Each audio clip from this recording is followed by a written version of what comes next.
Okay, ladies and gentlemen, welcome back. It's me again.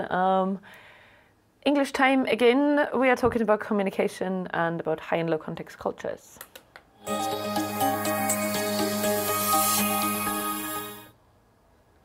Okay, as the introduction already said, it's about high context cultures versus low context cultures. This is one of the topics that in your business book appears under the big chapter of business negotiations and social ties as well, up to a certain point. This book kind of subsumes it everything, but it's definitely a topic, a part of it, the communications topic. It is important in business, definitely. So it was actually invented by a person who was interested in an analysis of how business can be done more successfully, and because it was at the beginning of globalization, so of this big fancy concept that is most briefly described with the interconnectedness of the world. Well, a certain guy named Edward T. Hall basically said that we need some strategies so that we can do business negotiations and generally communicate with people from totally different parts of the world. He made certain classifications, but he basically divided his idea and then his book and his theory into two parts. So he said there's high context cultures and there's low context cultures. What I mean by that, you'll learn in a second. That is the guy. Whoops. So Edward T. Hall is his name. Should any of you aspire to go to university and study economics or one of its many sub-branches, so BWL in one of its many facets, then you will encounter him again. There might be newer communication theories out there, but Hall is still kind of a very important name, a very important figure in the whole thing. He wrote his book, or he kind of created his theory in 1976. So as I said, it is quite old, but still has its validity, obviously. What the concept basically does is answering a couple of questions. So we want to know how explicit the message is that is exchanged.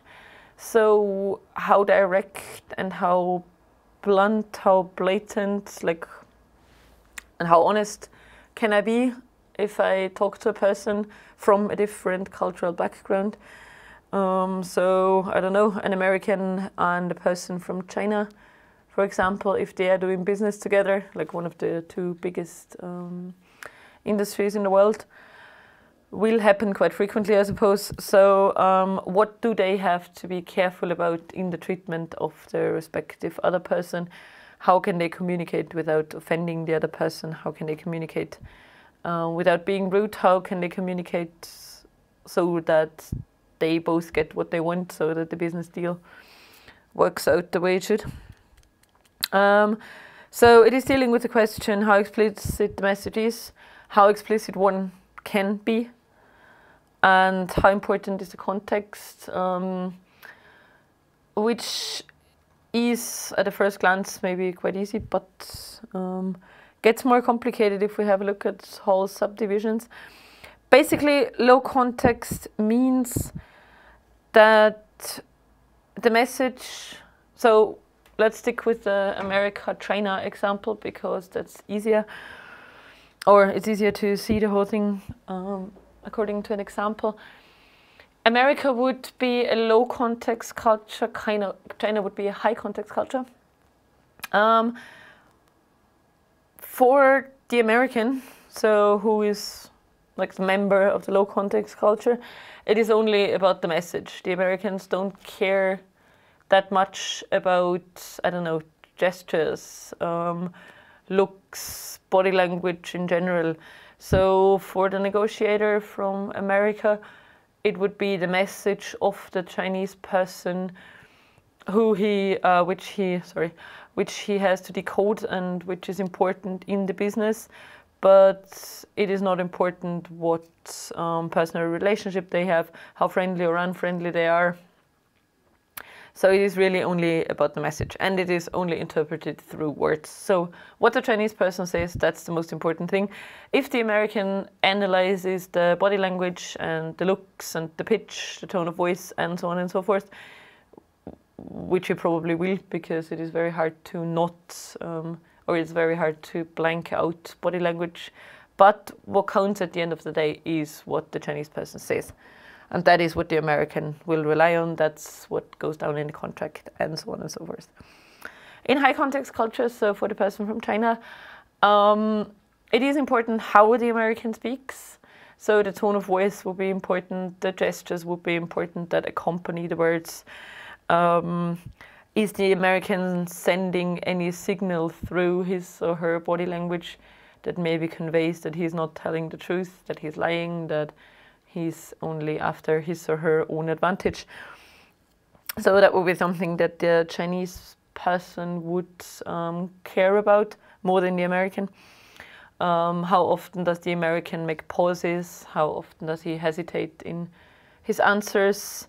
And so on and so forth. And according to that, the person from China would make the decisions. Words are not the most important thing, because in high context cultures, the basic assumption is that people can lie, and that it is the body who conveys more truth, if you want. Which you may have figured that out by what I have said. Austria is a low context culture, so we are on the same level as the American in my example would be. The same holds true for countries like Germany, obviously. Basically for most European countries. The whole thing changes a little bit if we go to the south of Europe. So it would be different maybe for Spain, Portugal, Malta, whatever. Such countries, because their attitudes to certain aspects of high and low context culture might be a little difficult, but different, sorry. But in any case, Germany, the States, Canada, Scandinavian countries, so Norway, Sweden, Finland, and so on and so forth, they would definitely count as low context cultures.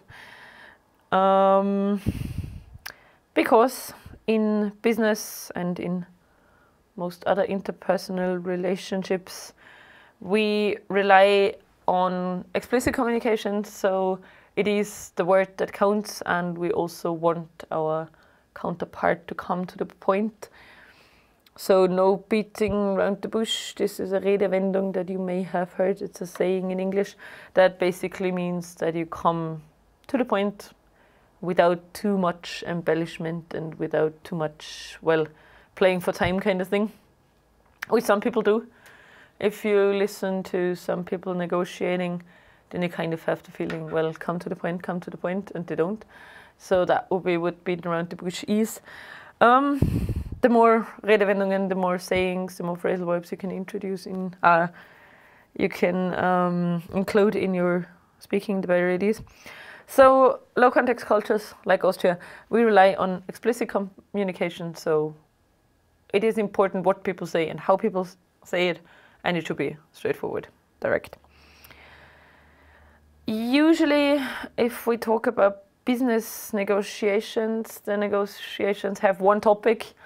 So people who meet for business meet for one specific purpose. So, I don't know, if the climate conference that we had, for example, taking place in Katowice, if I'm not totally wrong, they met for one specific purpose. They met for like setting and fixing climate goals. That was the topic, and it was definitely information that the participants got. So they had to come prepared. They knew why they have to go there.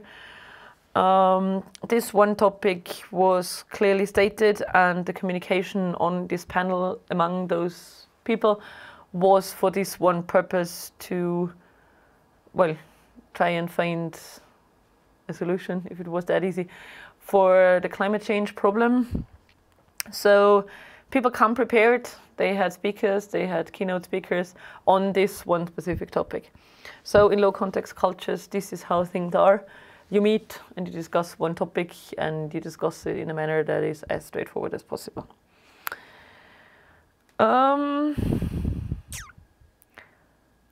Seems to be a very important point in high and low context cultures, as it is so frequently mentioned in literature on the topic. In business, in low context cultures, you make friends very quickly. Going back to my initial example about the American and the Chinese. So the American would highly likely be very polite in this kind of friendly kind of manner that the Americans sometimes have. So they would consider their business partners as friends for the moment, at least. They would also go for business lunches and so on and so forth. So you make friendships with the people that you negotiate with very quickly, or you try to at least establish some kind of personal relationship, because low context cultures basically say that, well, if you sort of like a person, then it's easier to negotiate. Usually it's also only between two people or between a very small circle of people. The American would probably not show up in a business negotiation with like 5 or 6 other people like the Chinese maybe would. And if they do, then in American business dealings, there is one person who's the decisive person, who's the most important one in the business negotiation, and the rest is kind of like, well, yeah, they are there and give some pieces of advice and so on and so forth. But there's only one person, so it is centered around one person. And this person, as I said, will try and give the other negotiator, so in our case, the Chinese, the feeling that they are sort of friends and that they can talk about everything and that the whole business isn't as serious as it may sound, but that it's a kind of easy talk about things. But the attention is very much on the goal. So my American, in my example, the goal would definitely in business be a good contract, a favorable contract for him and for his company. So there's a clear attention on the goal. It is the outcome that counts.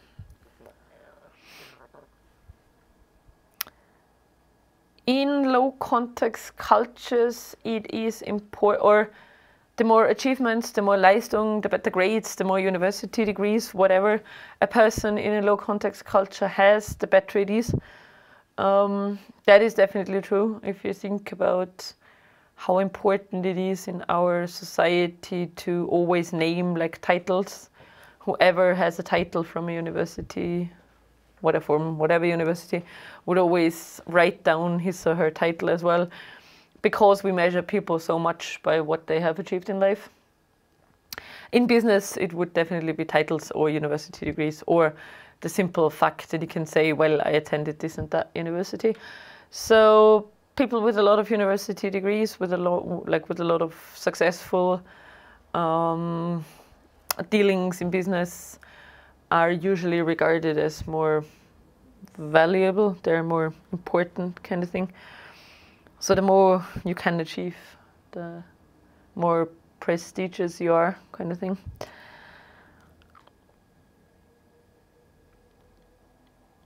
I mentioned the next point already. Non-verbal elements are not significant, at least not very much. Non-verbal communication is everything that you do not communicate with your voice. So body language mainly. We all know about body language, and also people in business are trained to that effect, that they learn to interpret it. But at the end of the day, it's still what people say that counts. You can't avoid noticing the body language of another person. If you happen to know something about it, you'll also interpret it. But in low context cultures, it is still the word on paper, usually, that counts the most. So people can say different things and like act differently, but they would always trust the thing that is said or was written down.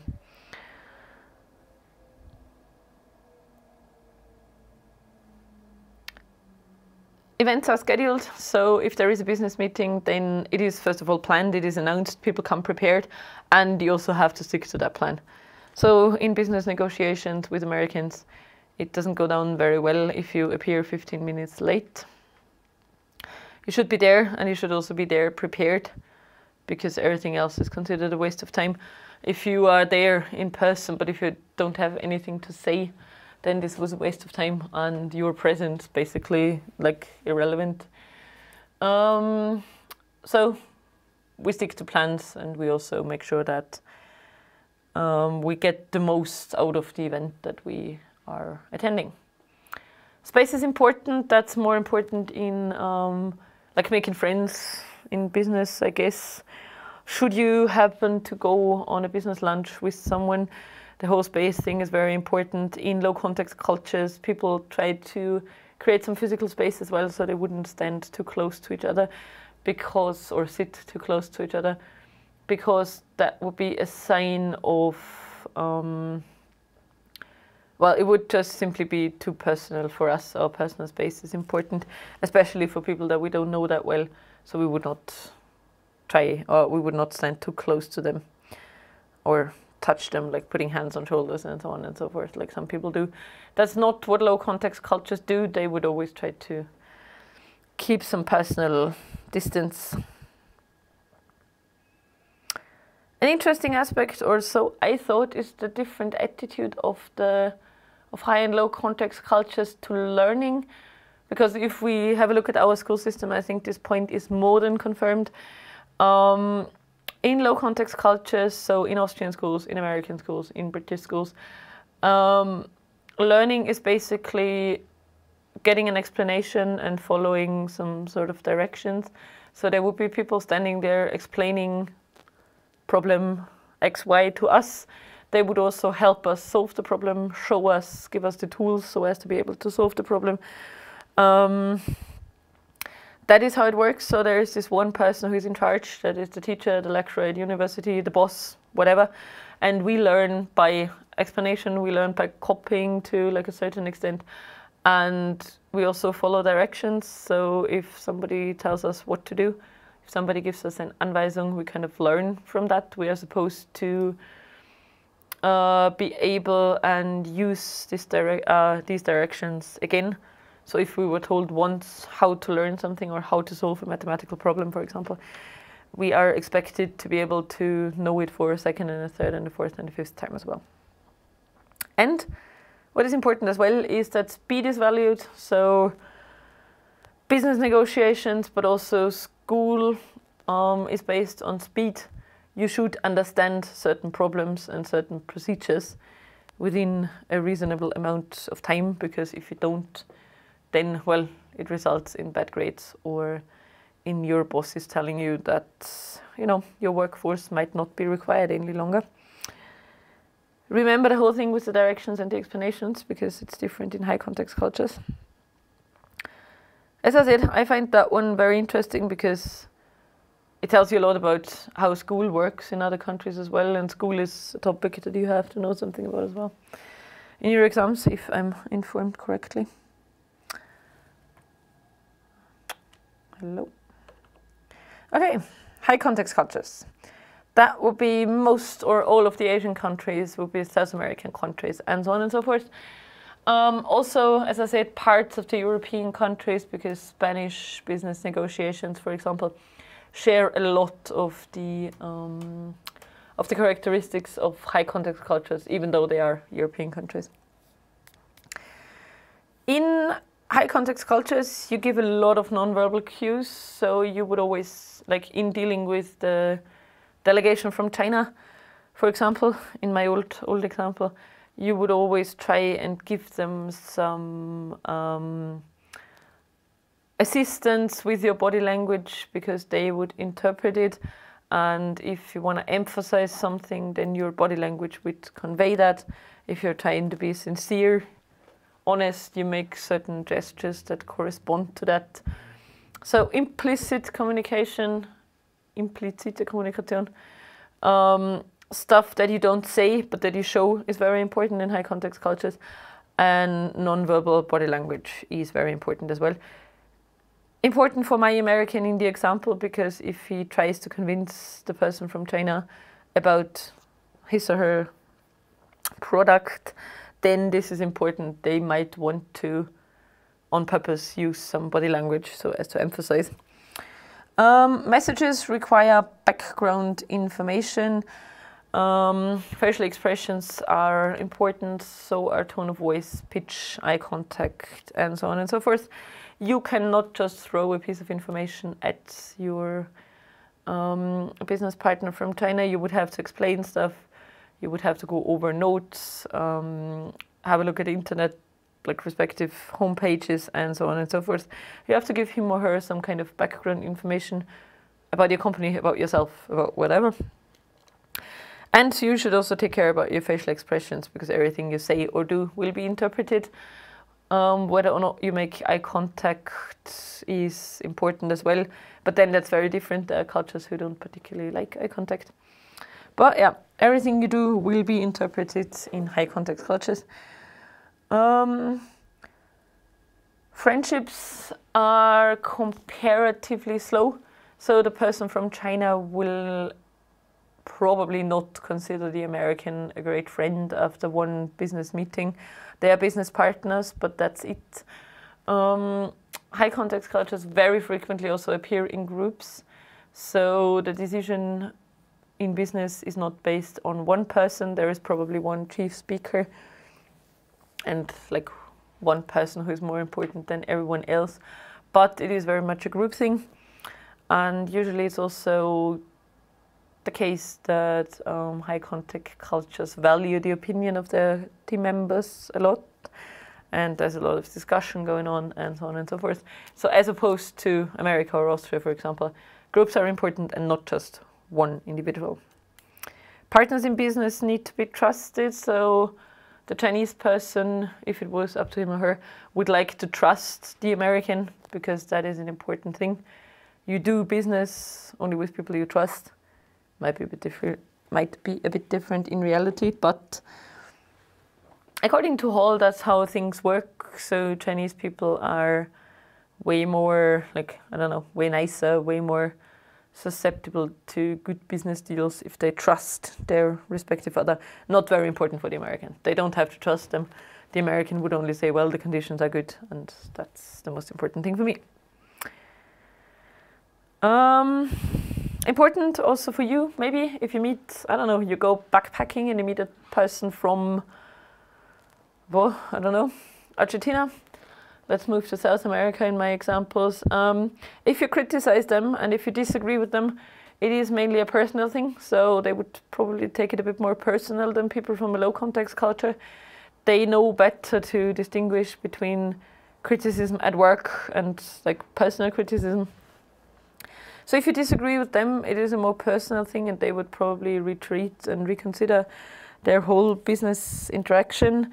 So they take business and like general interpersonal communication a bit more personal, which is not the case in low context cultures, or not so much. Everything has a time and a place. Working according to a fixed schedule is difficult as things, situations and circumstances change. It's kind of the parallel, the mirror point from what I said earlier. You do have a scheduled business meeting, but in high context cultures there are probably changes because circumstances change, situations change, and only because you agreed on a meeting on, I don't know, the 15th of December at the beginning of November, then like the whole thing might be a lot different. There might be different people involved, things are not fixed, so you might have to change that. Whereas in low context cultures, if there is a business meeting, it usually takes place. If it was scheduled in high context cultures, they will take place eventually, but they might not take place at the time and the date scheduled, because life is a changeable thing and you can never make plans. So the thing. People share the space, stand closer, touch more. Yeah, well, that's an interpersonal thing. People from Latin America, for example, they would always come closer when they talk to you. They might also like place a hand on your shoulder when they try to convince you about a certain point. which is something that low context cultures don't really do, unless you know the person, of course. Interesting, again, the aspect on learning. High context cultures use more different sources, so it's not only the teacher and the lecturer, but they would always normally try and include books, textbooks, encyclopedias, internet materials, whatever is out there. It is a lot about observing people, about practicing what you were told, and about evaluation of your own learning process. In our exams, it's very often reproducing stuff in, like, if we do exams, we have to reproduce information that we were given beforehand or that we learned beforehand. In high context cultures, it is different. They practice a lot more, and then they also evaluate if the source was good, if their own performance was good, and so on and so forth.